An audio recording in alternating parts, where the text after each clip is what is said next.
사사기 7장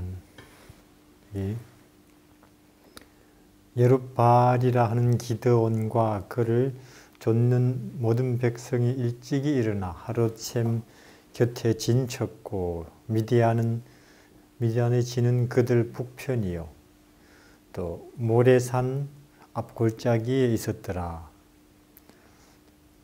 여호와께서 기드온에게 이르시되 너를 좇은 백성이 너무 많은즉 내가 그들의 손에 미디안 사람을 붙이지 아니하리니 그들의 손에 이는 이스라엘이 나를 거스려 자긍하기를 내 손이 나를 구원하였다 할까 함이니라. 이제 너는 백성의 귀에 고하여 누구든지 두려워 떠는 자여든 길라산에서 떠나 돌아가라 하라 하시니 이에 남은 자가 1만 명이었더라.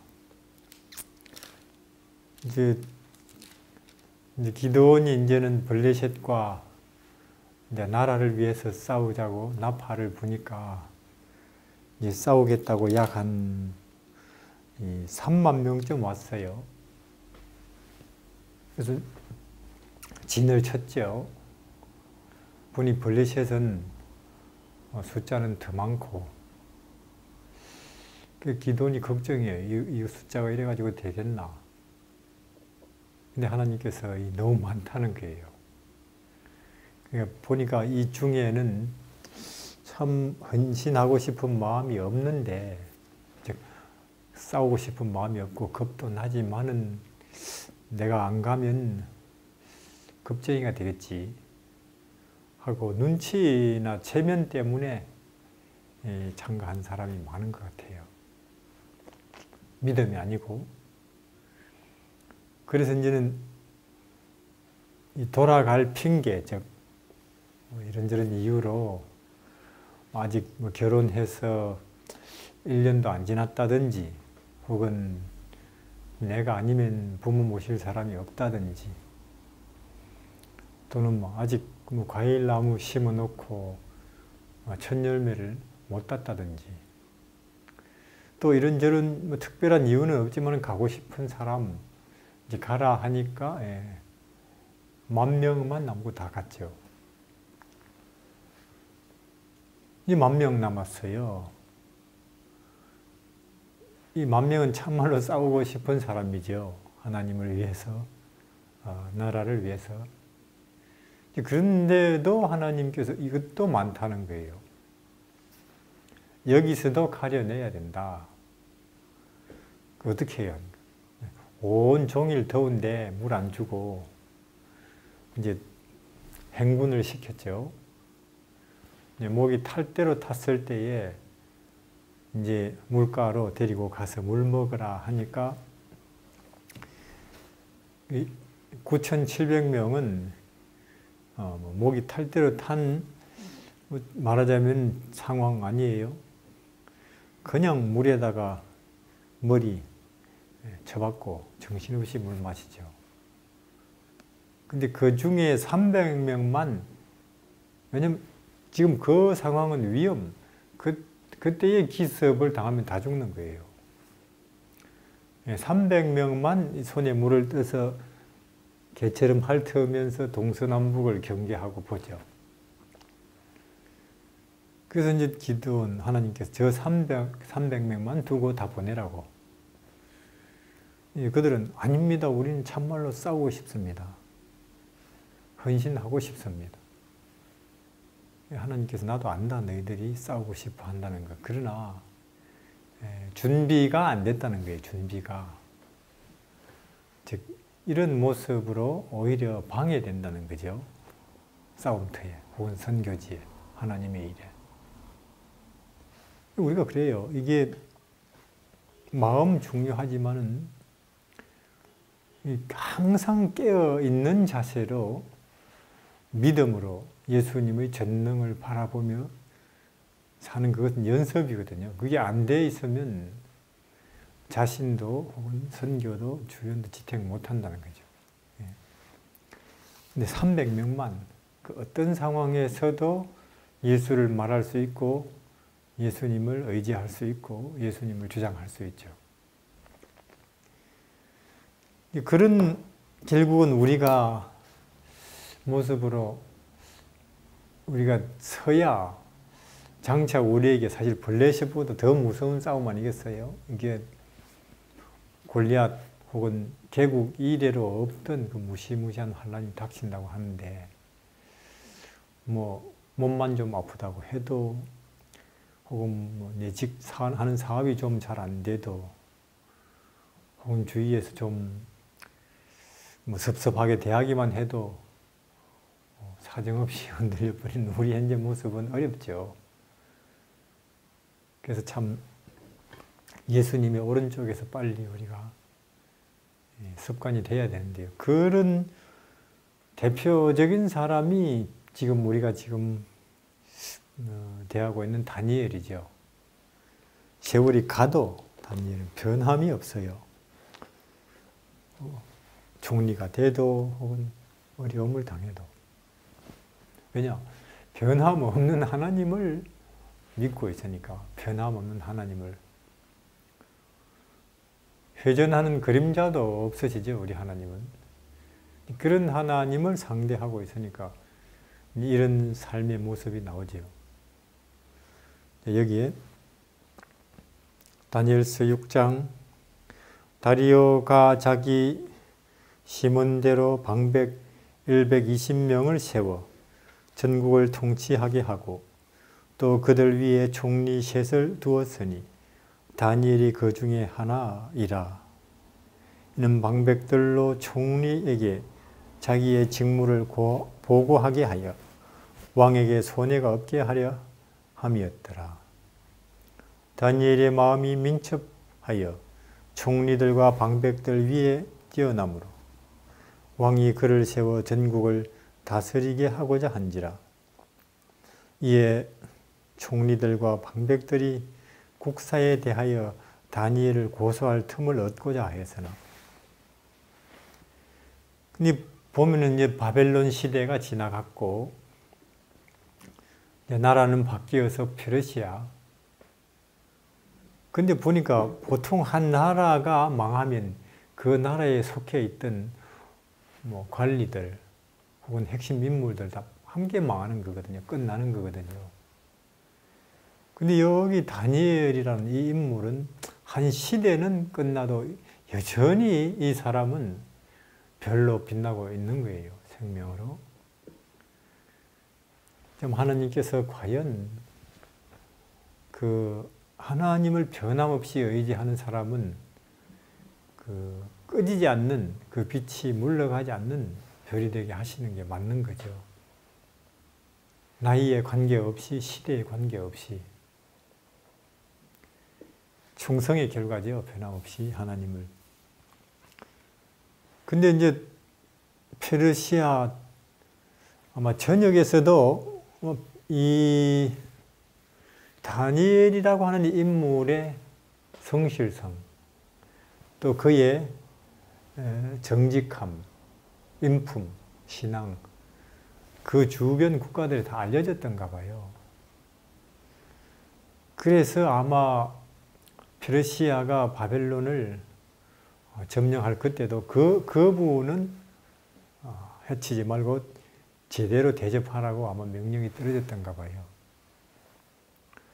근데 우리가 우리의 운명을 뭐 단체에 혹은 그 시대에 인물에 내 지식이나 재물에 기댈 게 아니죠. 하나님께. 영원히 반석이시잖아요. 근데 이게 페르시아, 거기에 이제 또 관리들이 다니엘을 시기하는 거예요. 시기. 참 다니엘은 많이 겪어봤죠. 이런 일을. 그래서 이제 한 번은 이제 신하들이 왕 앞에 와서 이렇게, 이에 총리들과 방백들이 모여 왕에게 나아가서 그에게 말하되 다리오 왕이여 만세수를 하옵소서. 나라의 모든 총리, 수령, 방백, 모사, 관원이 의논하고 왕에게 한 율법을 세우며 한 검령을 정하실 것을 구하려 하였는데 왕이여 그것은 곧 이제부터 30일 동안 누구든지 왕 외에 어느 신이나 사람에게 무엇을 구하면 사자굴에 던져 넣기로 한 것입니다. 그러니까 다니엘을 시기하는 관리들이 어떻든 다니엘을 제거하고 싶은데 이 흠 잡을 데가 없죠. 고소할. 이제 안 되겠다. 이건 그가 그렇게 충실하게 지키고 있는 신앙 이걸로 걸 수밖에 없다. 그 자기들끼리 의논하고는 왕 앞에 와서 왕이시여 우리 페르시아 대표들은 이 왕에게 특별 충성 기간을 정하고자 합니다. 앞으로 30일 기간 동안 왕 외에 다른 데다가 기도를 한다거나 비는 그 사람은 사자굴에 던져 넣기로 하고 그 한 달을 다리오 왕의 특별 충성 기간으로 우리가 정했습니다. 다리우스 기분 좋죠. 그래서 그래? 좋지 하고는 도장 찍어버렸어요. 근데 이제 깊이 생각 안 했겠죠. 헤롯이 그랬던 것처럼. 아부하는 사람들 조심해야 돼요. 특히 권력 있는 사람들은. 이게 다니엘은 또 알죠. 이것은 또 마귀가 하는 것. 결국 이 목표물은 나라는 것. 근데 여기 10절에 다니엘이 그 조서에 의인이 찍힌 것 알고도 자기 집에 돌아가서는 그 방에 예루살렘을 향하여 열린 창에서 전에 하던 대로 하루 3번씩 무릎을 꿇고 기도하며 그 하나님께 감사하였더라. 저 같으면은 하나님 지금 한 달은 참 위험합니다 하고는 기도를 쉬든지 혹은 안 보는데 화장실에 가서 혼자 하든지. 근데 아시다시피 다니엘은 17살에 이 포로로 잡혀올 때 자기 생사간의 운명을 하나님께 맡겨버린 사람이에요. 그러니 별로 복잡하게 생각할 게 없죠. 우리는 참 내 인생, 우리 자녀 교육, 혹은 하는 사업, 교회에서의 직분 굉장히 복잡해서 안 해도 될 걱정 속에서 세월 보내잖아요. 그래봤자 별로 생기는 거 없고 몸도 마음도 그냥 그저 피곤할 뿐이죠. 근데 이 다니엘이라고 하는 인물은 이 포로로 잡혀올 그 17살 때 자기 살든지 죽든지 자기 운명을 하나님의 손에 완전히 맡겨버린 사람이에요.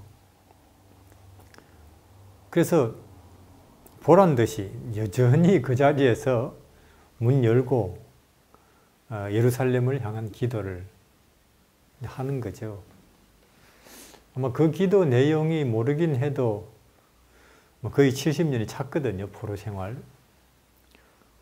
예루살렘 참 회복에 관한 기도였을 거예요. 이제 이 다니엘을 모함할 계획 세운 사람들은 그들이 알고 있죠. 그렇게 다니엘이 할 거라는 걸. 그래서 아마 이제 보는 거예요. 이게 카메라 딱 대놓고 그렇죠. 과연 그들이 예상대로 문 열고 다니엘이 그래가지고 이제는 그들이 이 빠져나가지 못할 증거를 잡았다고 왕에게 가서 왕이시여 우리가 얼마 전에 정한 그 법대로 그 법을 어긴 사람이 있습니다. 누구냐? 이 사람입니다. 하고 점검을 다니엘을. 그때 왕이 알았어요. 아, 내가 함정에 빠진 거구나. 그래? 얼른 사자굴에 던지라고 명을 내리셔야죠. 좀 기다려보라고. 왜냐하면 왕이 이 다니엘이라고 하는 이 인물에 대해서는 왕의 생각이 특별하거든요. 여기 보면은 13절에 그들이 왕 앞에서 대답하여 가로되 왕이여 사로잡혀 온 유다 자손 중에 다니엘이 왕과 왕의 의인 찍힌 검령을 돌아보지 아니하고 하루 3번씩 기도하나이다. 왕이 이 말을 듣고 그로 인하여 심히 근심하여 다니엘을 구원하려고 마음을 쓰며 그를 건져내리고 힘을 다하며 해가 질 때까지 이르매 그 무리들이 또 모여 왕에게 나아와서 왕께 말하되 왕이여 메데파사의 규례를 아시거니와 왕이 세우신 검령과 법도는 변경할 수 없습니다. 왕이 이제 좀 물러가 있어 보라고 내가 한번 생각해보고 방도가 없죠. 온종일. 또 이제 그들이 와서 왕이시여 왕도 아시는 바대로 우리 메데파사의 법은 한번 정하면 돌이킬 수가 없습니다. 실제로 그래요. 그 에스더서 보면은 그런 내용들이 나오죠. 그 페르시아 왕이 그 하만의 속임에 빠져서 그 페르시아 제국 안에 있는 유대인을 다 죽이라는 명령을 내려요. 근데 그 법이 정말로 잘못되고 하만의 꾀에 속았다는 것이 드러나도 그 법을 철회를 안 하고 이제 이런 법이 또 오죠. 그건 철회할 수 없으니까. 각기 이스라엘 백성들은 자기 지역에서 자기 방어를 하라. 칼과 무기를 준비하고. 이와 같이 메데파사법 이게 6, 7장에 보면 곰으로 표현되는데 한번 정하면 바꿀 수가 없어요. 왕이시여 우리 법이 그렇지 않습니까? 어떻든 빨리 결정을 내려주시지요. 그래, 그를 너희 정한 대로 법대로 사자굴에 넣어라. 그래서 여기 왕이 그래요. 이에 왕이 명하며 다니엘을 끌어다가 사자굴에 던져 넣는지라. 왕이 다니엘에게 일러 가로되 너의 항상 섬기는 네 하나님이 너를 구원하시리라. 참 미안하다 그 말이죠. 내 왕으로서. 그러나 네가 섬기는 네 하나님이 이번에도 너를 건져내시리라고 믿는다. 왕이시여 걱정하지 마시지요. 하고 다니엘은 이제 사자굴에 들어갔어요. 이제 하루를 지내게 돼 있죠. 왕은 금식했죠. 그 하루를. 그리고 이제 그 하루 24시간이 지나고 왕이 이튿날에 왕이 새벽에 일어나서 급히 사자굴로 가서 다니엘의 든 굴 가까이 이르러서는 슬피 소리질러 다니엘에게 물어 가로되 사시는 하나님이 종 다니엘아 너의 항상 섬기는 네 하나님이 사자에게서 너를 구원하시기에 능하였느냐. 10중 8구 죽었다고 보는 거예요, 왕은. 그래도 이제 새벽같이 가서 다니엘을 불렀죠. 살아있느냐. 근데 왕이 참 너무도 기쁘게도 왕이시여 제가 살아있습니다. 저를 오늘까지 돌보시고 이끌어주신 여호와 하나님이 사자 입을 닫았습니다. 왕이 얼마나 감사했겠어요. 기쁘고 문을 열라 하니까 멀쩡히 살아있는 거예요. 관리들도 이렇게 봤겠죠. 그러니까 그날 밤에 아마 제일 편안히 잠잔 사람은 다니엘일 거예요. 사자 푹신하잖아요. 벽에 해가지고 왕도 잠 못 자고 다니엘을 모함한 신하들도 잠 못 자고 과연 어떻게 될 것인가 하는 생각 속에서 다니엘이 멀쩡히 살아나오니까 아마 신하들이 사자가 너무 배가 부른가? 왕이 그래 너희가 그럼 한번 들어가 볼래? 하고 집어넣으니까 말이 땅에 떨어지기도 전에 사자가 받아서 씹어버렸어요. 그래서 여기에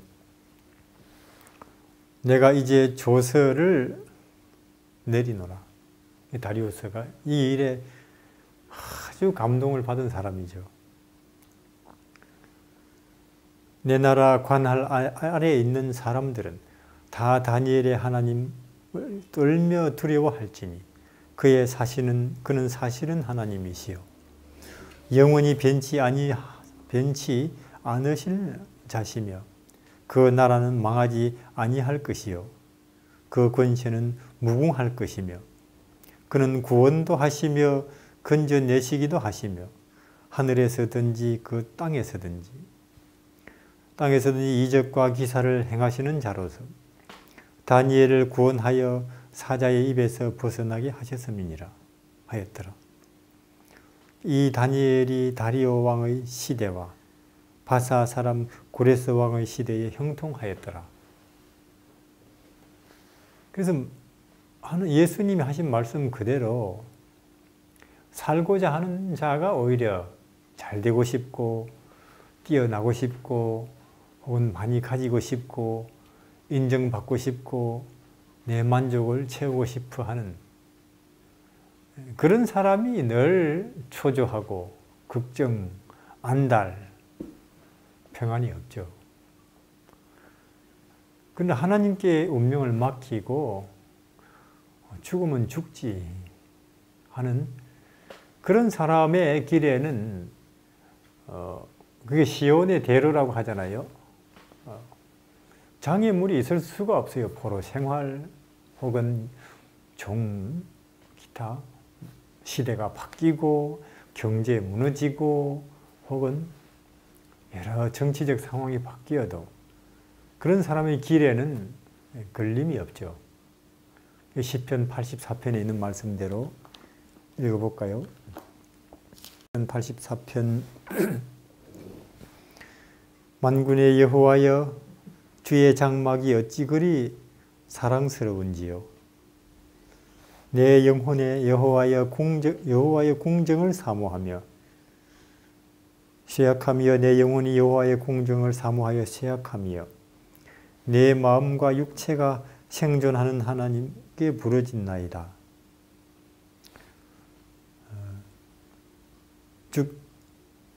이런 사람은 주께 힘을 얻고 그 마음에 시온의 대로가 있는 자는 복이 있나이다. 저희는 눈물 골짜기로 통할 때에 그곳으로 많은 샘물의 곳이 되게 하며 이런 비도 은택을 입힙니다.